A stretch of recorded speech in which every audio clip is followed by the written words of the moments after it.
as the Romani people. And you're also going to find out why gypsy is actually a bad term. So let's actually look into it. So recent findings suggest that they have an Indian origin of ancestry, meaning that they originally originated in India.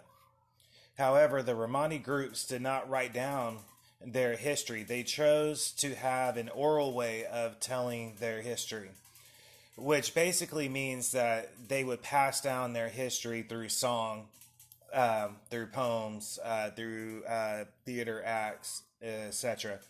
So now you have to understand that the Romani migration early history is mainly based on pure linguistic theory.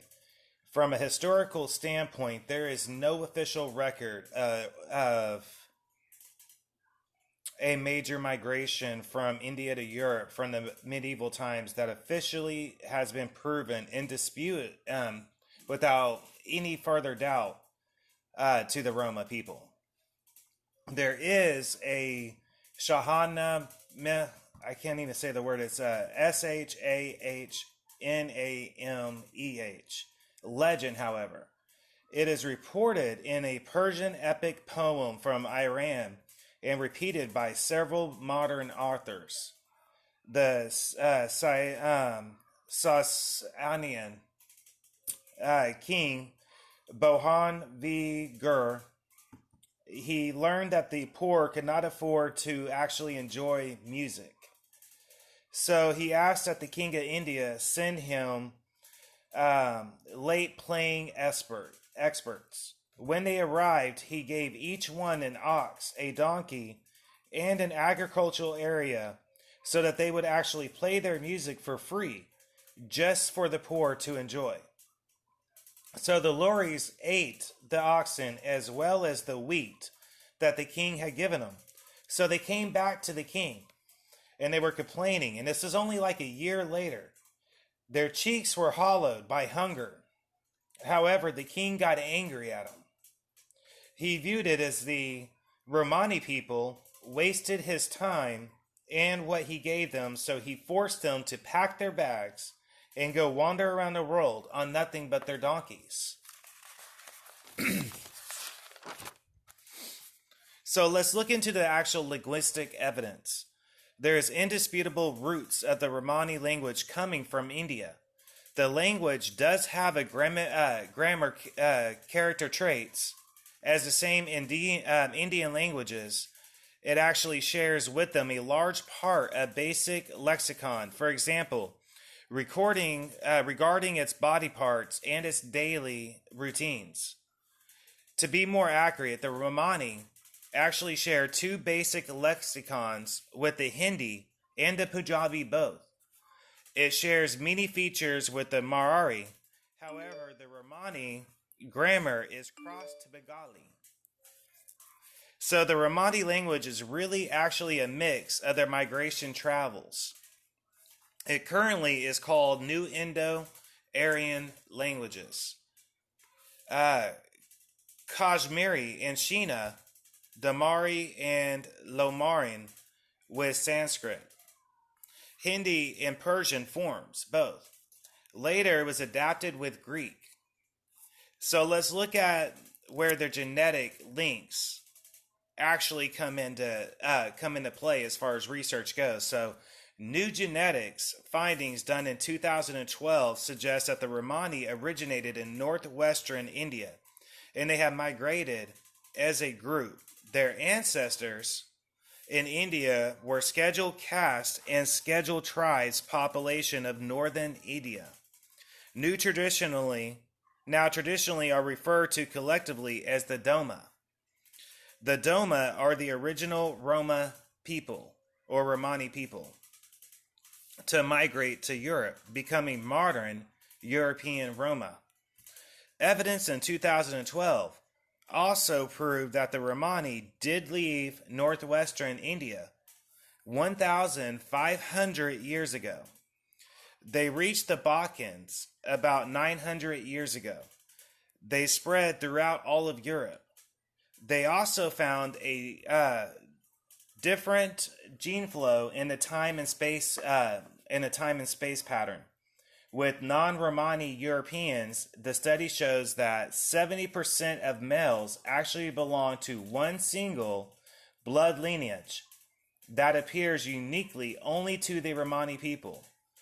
So I could go into data and charts showing that the low rates of mixed Romani people with whatever nationality of the country that they were actually living in.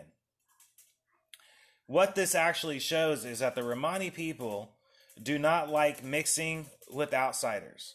To understand why, you have to actually understand the history of the Romani people. They have a history in a lifetime of outsiders using them as slaves, servants, and simply killing them and locking them up for no particular reason whatsoever. So the Romani reached the Balkans area as early as the 12th century. First officially records show that the Romani reaching southeastern Europe 14th century. In 1322 they left Ireland to go to Jerusalem. Irish Franciscan friar Simon Simenes encountered Romani outside the town of Candia, or modern Heraclion, Heraklion. In Crete, he claimed that they are blood related to the biblical Cain. That's right, I said the actual biblical character Cain. In 1350, Ludolf of Saxony called the Romani people Mats, meaning prophet and fortune tellers. By the 1440 period, they were recorded in Germany. By the 16th century, they were recorded in Scotland and Sweden. Some Romani migrated from Persia through North Africa. They reached the Iberian Peninsula, sorry about that, in the 15th century. The two Romani groups actually met in France. And what I mean is the two actual groups that originated from India, the clan. Remember, one had previously migrated before the other that we just covered. So they actually came to one. They actually met up in France. So in 1385 was when many Romani were actually sold as slaves. They were officially expelled from the Meissen region of Germany in 1446, Lorraine in 1471, Milan in 1493, France in 1504, Catalonia in 1512, Sweden in 1525, England in 1530, Egypt in 1550. And the list goes on. Denmark in 1536. 1510, the Switzerland government actually officially ordered the Romani to be put to death on sight. England passed the same law in 1554, as well as Denmark in 1589. Portugal departed the Romani people in 1538. 1596, England passed a law that restricted the Romani people into one area. Russia actually did the exact same thing in the exact same year. Spain also did. However, 1749, in what is known as the Great Gypsy Roundup, all gypsies were actually imprisoned. Now, the Romani began coming to North America in the colonial times, meaning whenever America was first discovered. Groups of Romani were recorded in Virginia and French Louisiana. Larger groups of Romani followed in 1860. However, the largest group actually came in the early 1900s. Some actually arrived to South America. World War II, the Nazis actually committed genocide on the Romani people. However, they normally were killed on site, meaning that they weren't actually taken into the concentration camps as much as what they were killed on site. So around 220,000 in 1,500 after 1445 in Czechoslovakia, they were labeled socially degraded stratum. Romani women were immediately sterilized And this also happened in Germany, Norway, Sweden, and Switzerland. So let's look at the Romani family structure within, which we often do on the show. They place a very high value on their extended family members, meaning other members of their tribe. Virginity is very essential for the Romani woman to actually be married. However, traditionally speaking, Romani women are actually married very young, and this is actually very controversial, even in modern times, that this is still practiced.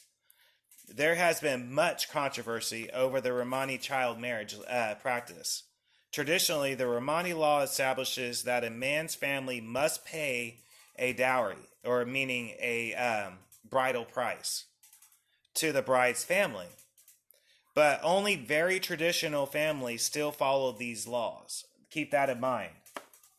Now, once married, the woman joins her husband's family, and her main job becomes to tend to her husband's every single need, including her child's needs, as well as take care of her in-laws, without question. However, the power structure ultimately will shift, and traditionally, the Romani households, the eldest man or the grandfather and the man in general have more authority than women. However, like I just stated, it does shift as the woman gets older. The woman also gets more respect and authority of her own as she ages. Young wives have absolute no power until they actually have children. Surprisingly, Romani social behavior is actually strictly regulated by Hindu purity laws. And you have to go into my actual religious pillar episode to find out why I stated I find that very interesting. I did one on Hinduism. So, known as Maritime, Marimine, or Marahime, it is still respected by most Romani households, as well as most older generations of Sinti. The regulation does affect their daily lives, however. Some parts of the body are considered impure. For instance, genitalia organs, due to them producing emissions, as well as the lower body regions, such as feet, buttocks. Clothes that touch the lower part of the body, as well as menstruating clothes of women, are also washed separately from other clothes. Items used for eating are washed in a different place than what they are cooked in. Childbirth is considered impure. This is the reason for so many outside Romani childbirths, meaning that they're done outside and as opposed to inside a building. The mother is considered impure for 40 days after giving birth, meaning nobody will touch her. Death is considered impure, for it affects the whole family of the dead, as well all will be impure for a period of time afterwards. They are also forbidden cremations. That's strictly forbidden. For all Romani people must be married, literally must be buried into the ground.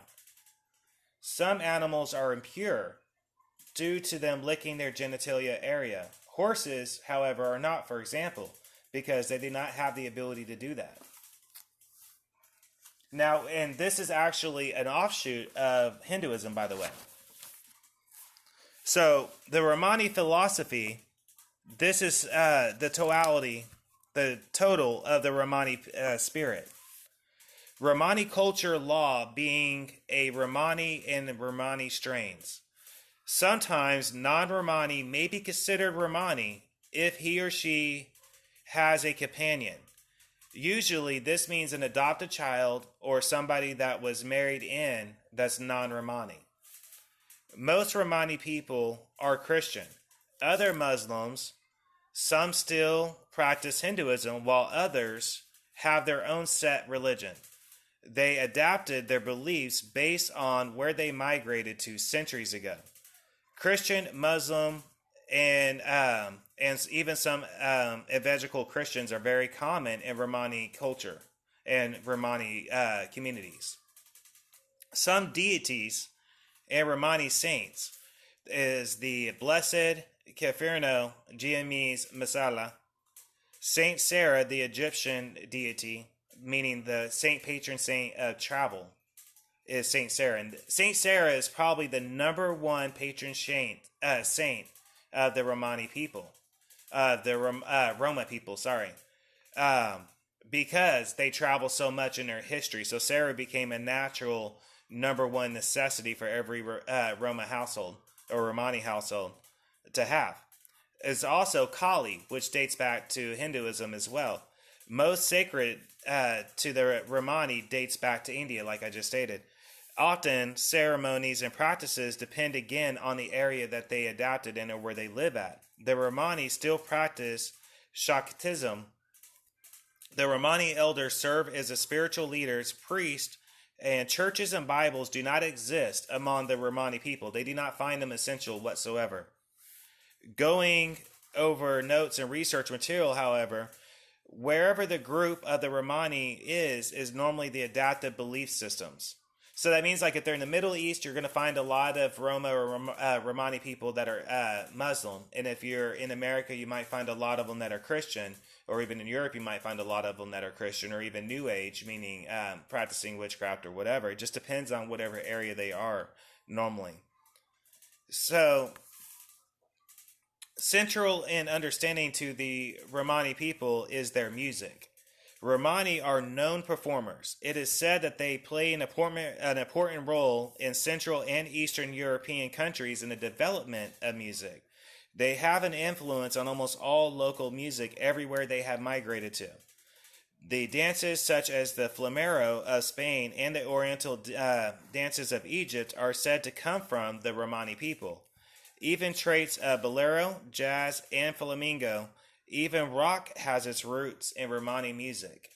It is also said that modern contemporary art came from the Romani people as well, really started being noticed in the late 1980s, and their forms known as the Romani contemporary art. Most Romani speak one or several dialects of the Romani language. They're mix of their language with the countries that they live in. All Romani speakers are bilingual, meaning all Romani people are bilingual, and borrow words or phrases from a second language, which actually makes it difficult when trying to communicate with a Romani from other countries. Meaning, one Romani from another country will have a hard time communicating with another Romani that's from another country, and the reason being is they adapt parts of the language of whatever region that they settled in. And this is why they have a hard time communicating even amongst themselves. Because there is no tradition of literacy for the Romani speakers to use as a guideline for their language use. So, if we were to be honest, one of the most long-term persecutions of the Romani people was enslavement. However, you also have to understand slavery was widely practiced in medieval Europe, including present-day Romania. And Romania is where you'll find a very, very influx population of the Romani people. That's where a lot of them originally settled at, and a lot of them still are at, is Romania. During the 13th and the 14th century, an official legislation declared that all Romani living in Romania are immediately classified as slaves. Slavery was abolished, however, during the 1840s and the 1850s. It is widely debated, however, if the Romani came to Romania as free men, or if they were brought as slaves already. Most associate their arrival with the Zulu-Mongol invasion of Europe. They are considered slaves of the Mongols. The Romanis take them as slaves to use as labor. Other historians believe that the Romani were enslaved while captured during the battles with the Tatars. Keep in mind the practice of enslaving war prisoners was adapted from the Mongols.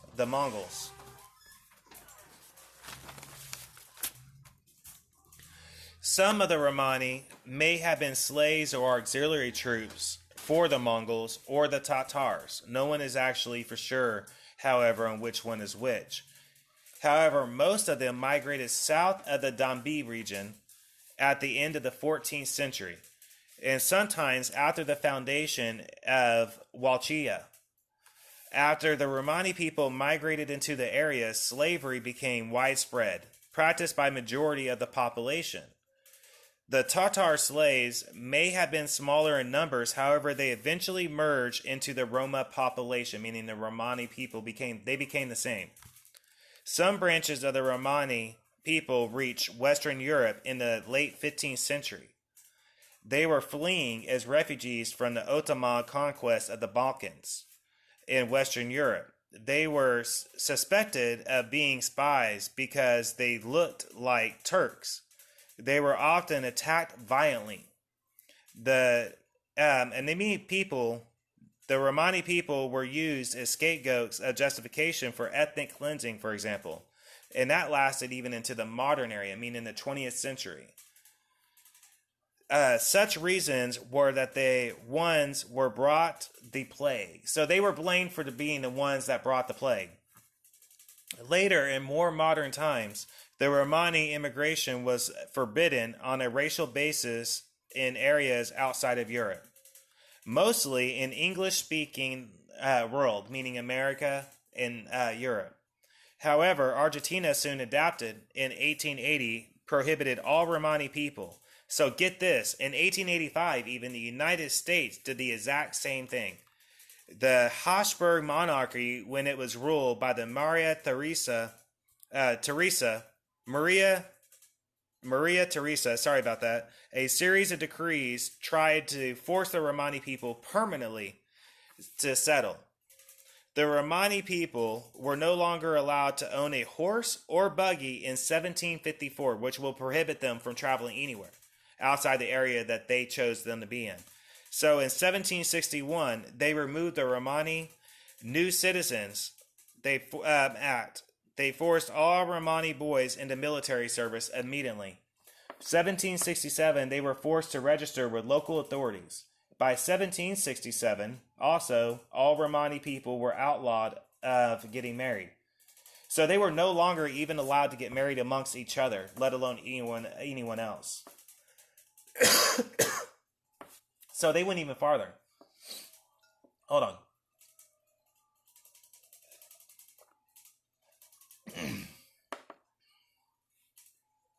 Also, all Romani dresses were outlawed, as well as the Romani language as a whole. It was punishable by a flogging, normally leading to a death. Spain also outlawed the Romani language. Romani men and women were forced to live separately and work labor jobs. Their children were immediately taken into orphanages. So in 1896, Norway made a law permitting the state to remove Romani children from their parents and place them in the state institutions immediately after birth. Meaning, once the Romani woman gave birth, the baby was immediately taken into state custody without question. This act resulted in 1,500 Romani children being taken from their homes throughout the whole 20th century. So the persecution of the Romani people reached an actual peak level during World War II. 1935, the Nuremberg laws stripped all Romani people of German citizenship. Now remember, there was a really big population of Romani people in Germany at the time. They were rounded up, taken to labor camps and concentration camps and extermination camps. Keep in mind, German allies, the independent state of Croatia, Romania, and Hungary, all did the exact same thing. It is a fact throughout Central Europe, so much persecution of the Romani people happened. Their language became extinct as a result. They made it outlawed to the point the Romani people speaking their own language, and they outlawed it to the point to where it actually became extinct, even amongst the Romani people. So historically speaking, however, wherever the Romani people traveled to, they were associated with poverty, disease, and high rates of crime, and customs and behaviors most of the public deem antisocial or just plain out inappropriate. A lot of discrimination continues to this day about the Romani people. The European Union finally has recognized that the discrimination against the Romani people, it actually must be addressed.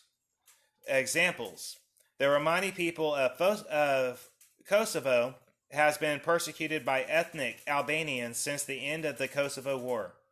Most Romani population has actually been completely annihilated from the country of Kosovo. So Czechoslovakia carried out a policy of sterilization of all Romani women starting in 1973. It is outlawed as of 1977. But even in 2005, it is still an active problem, meaning many doctors still do it, even though they're not supposed to do it. So 2008, a young Romani man from the Italian encampment of Romani people, meaning where they were camping out and living at, raped an Italian woman in Rome. This caused the Italian government to declare that the Romani population is a threat to the whole country of Italy. They were arrested and deported immediately.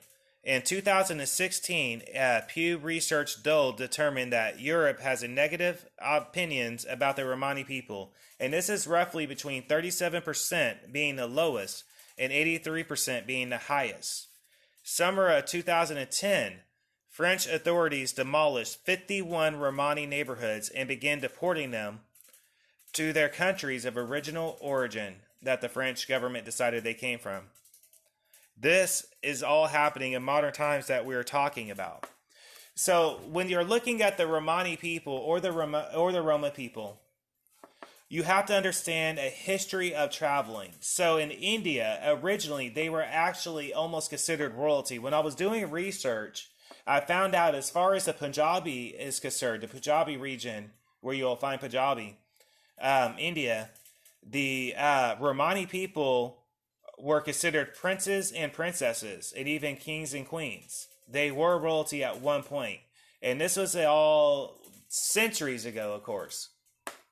And then, you have your normal country fighting amongst each other, conquering over another, Then they became farmers and laborers in very, very poor neighborhoods. Most Romani people have lived traveling. They lived in wagons. And I don't remember the official word off the top of my head to describe these wagons that they lived in. They were fully functioning homes. They were huge. They were actually massive on the inside. They had a full kitchen, bedrooms, and everything in these. They could fully live in it. It even run their business in it as well. And that's crazy to think about. And this is anywhere that they travel to. Now, naturally, centuries ago, whenever they traveled, such as when they were traveled in the North Africa region that we were discussing, they adapted to Islam. And they adapted into the customs of the tribes amongst those areas. And they lived differently. They lived amongst tents in those areas. So when they kept migrating, over the centuries, they still carried these traits with them wherever they went to. So it was like they just kept building upon what they were learning everywhere they traveled to. And eventually, you have two different groups. Let me back up, because in India, you had two different groups. You had that one that migrated to the Balkan area. A lot of them settled in Ireland and Scotland, like we found out. Originally in Ireland, however, in the hills, I believe, in Ireland, if I read right. And then centuries later, they kept migrating, such as down to France, Germany. You had the other Roma group from India that migrated to the Africa area. So there's two different migration routes of Romani people. The first one being ones that went to the Balkan region, and they were the first ones to leave. And the second ones went to the North African regions. And that's why you have different dialects amongst the Romani people and different customs.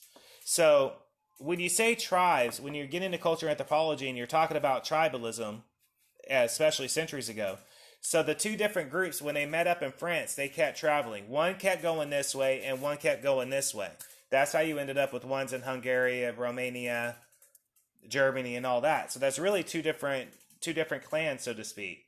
So wherever they were living at, they adapted that religion and language and customs within themselves. However, with that being said, because of the Romani's history of being persecuted against and killed and arrested for no reason and just whatever those countries felt like doing to them, They did not trust outsiders, meaning outside of the Roma and Romani groups. So this resulted in such a high rate, like they were saying, of men being tested amongst being strictly that tribe, meaning Romani. There's a high rate of just Romani blood with the Romani groups, families. Now that's starting to change over this past century, however. As groups migrated to the U.S. from Europe, they did slowly start dating outside of their race. And as that happened naturally, you would have childbirth occur. And, so that did happen over a period of time, but that's only a recent development. And when I say a recent development, we're not talking like last year or like 2 years ago. We're talking a recent development within the last century.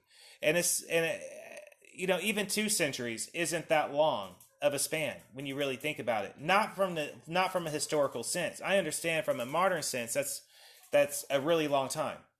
However, from a historical stance, the fact that it's only in this modern century that you start seeing different bloodlines coming into the Romani people, that speaks volumes about society finally starting to adapt or finally accepting the Romani people. Now, with that said, you have to understand that they are still discriminated against to this day. There's still people that will pick fights with them on sight. There's still people that try to get them arrested on sight. There's still people that accuse them of stealing when they go into stores. There's still people that try to forbid them from shopping in their stores.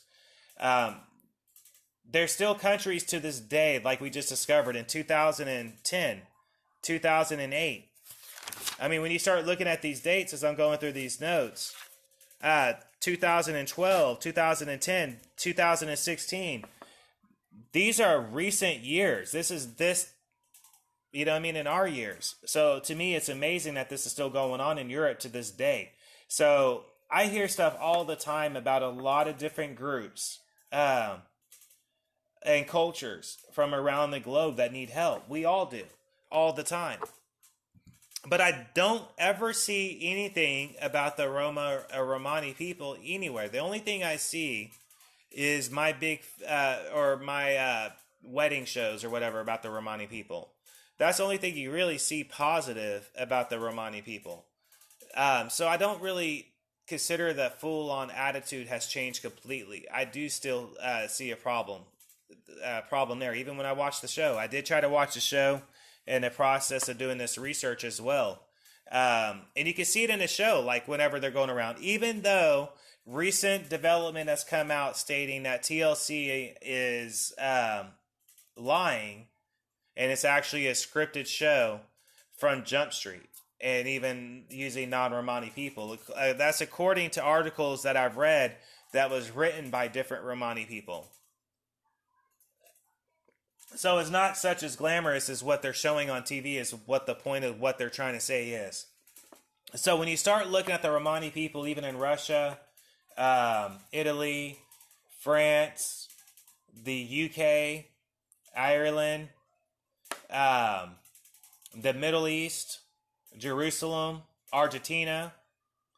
When you start looking at these Romani groups, even in I would even say even in 2018, 2017, it's not like what you're seeing on TV. It's not like that. They're living very poor. And when I say poor, it really resembles the commercials that you see about feeding a starving child for 10 cents or whatever. It really resembles that when you look at the communities that the Romani people are living as a whole. And when I say as a whole, I'm meaning majority. So this is the reason why so many of them are associated with theft and disease and famine over the centuries. It's not anything else other than due to the fact of how they were being treated. They weren't accepted wherever they traveled to. What the Romani people will call outsiders were people that never accepted them wherever they traveled to. This as a whole created the crime rate that you hear about with the Romani people, because if somebody's not willing to hire them or even let them shop in their store because they're a part of the Romani group ethnically, the Roma group to be completely historically accurate, then how are they supposed to better themselves as a group or as a race or as a culture? how are they supposed to better themselves if they're not allowed to get jobs, if they're not allowed to shop in these stores, or even own a home or apartment? There's some countries that even have laws, even still to this day in Europe, that have stopped the Romani people from even renting an apartment. So this has led them to living in automobiles, vans, cars, trucks, tents. No longer buggies, but they do have cars and trucks and vans and buses and things like that, and they're still living in them because they always have, so they don't see much of a problem with it, I don't think. And two, governments wherever they live at are forcing them to. So that's in part of why I decided to do this episode, and also because somebody requested me to do this episode. And when it was requested, I thought about it, and I was like, you never really hear anything about the Romani people except for that TV show on TLC, or what you saw on the Hunchback of Notre Dame Walt Disney movie, or what you might have seen on some movie in particular. But very seldom have you ever really heard anything about the history of the Romani people, the Roma people, their customs, where they originated from. Why do they play the music they play at? Why do they dress the way they dress? Why do they dance in the middle of the street the way they do with loud music? And why are they so loud? And why are they this and that?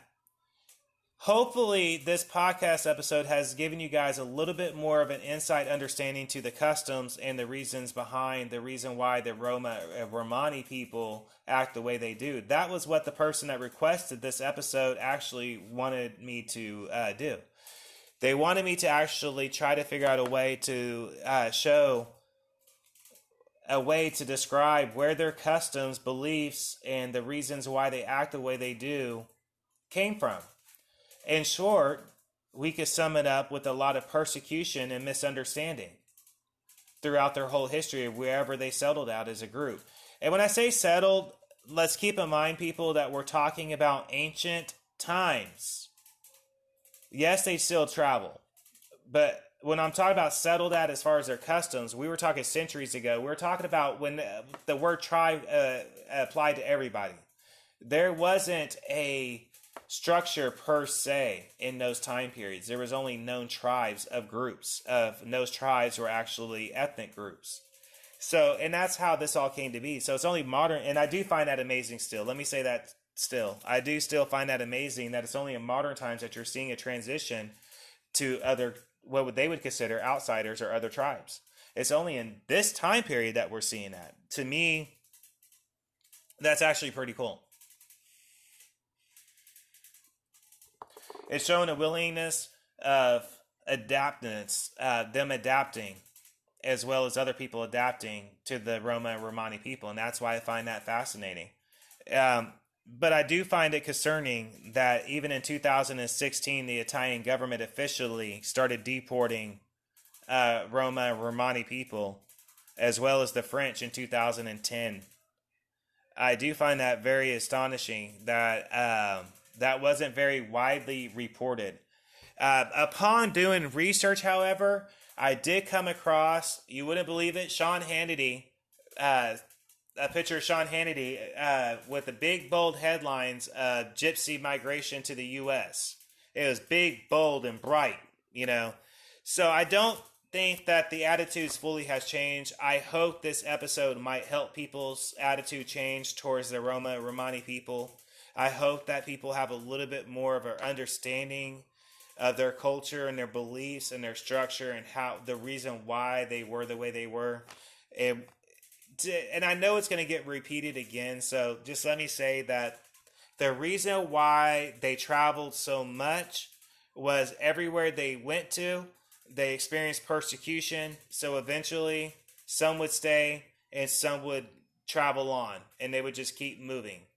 And in a way, that's why you see so many people in the 60s take on what they consider gypsy beliefs and customs.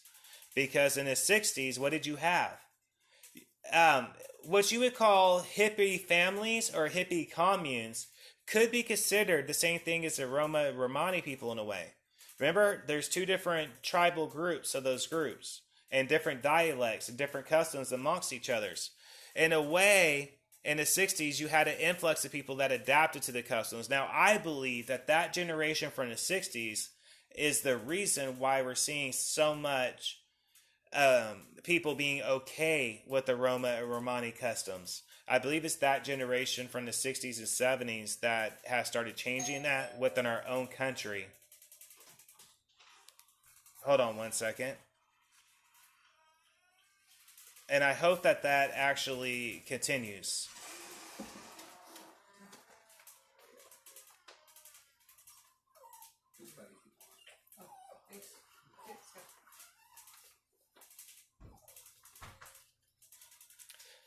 Sorry about that, ladies and gentlemen. But anyways, I do hope that that actually continues, because I do, from the data that we've seen, from the research that we've seen, and all of the different things we've learned about them, you see it's in very modern times that they're still going through this. It's very modern times that this is still happening.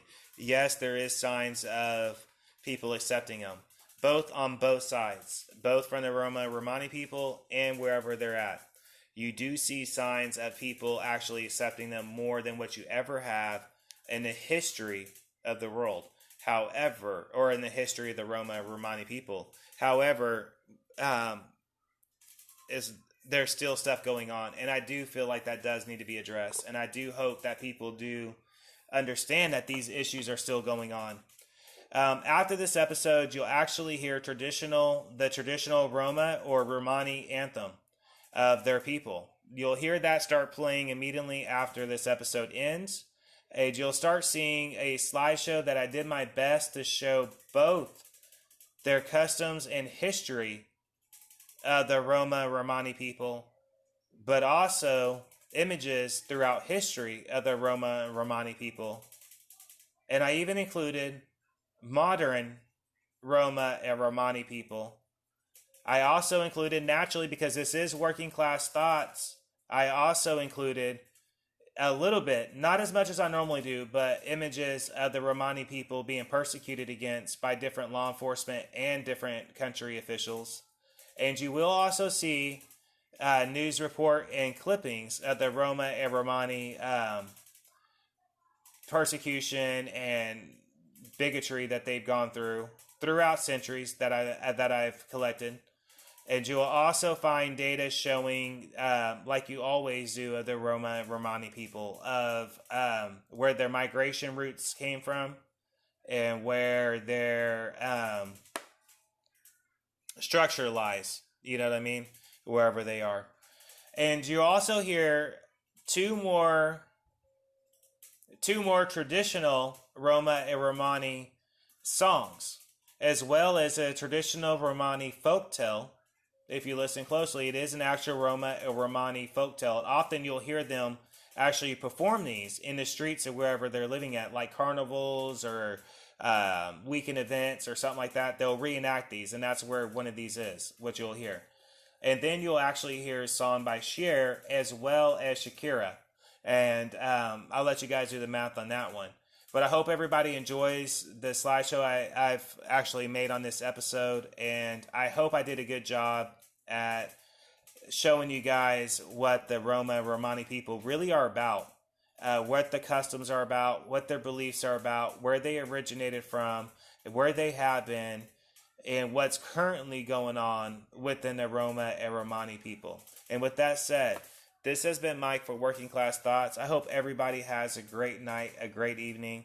Peace, love, and good vibes as always.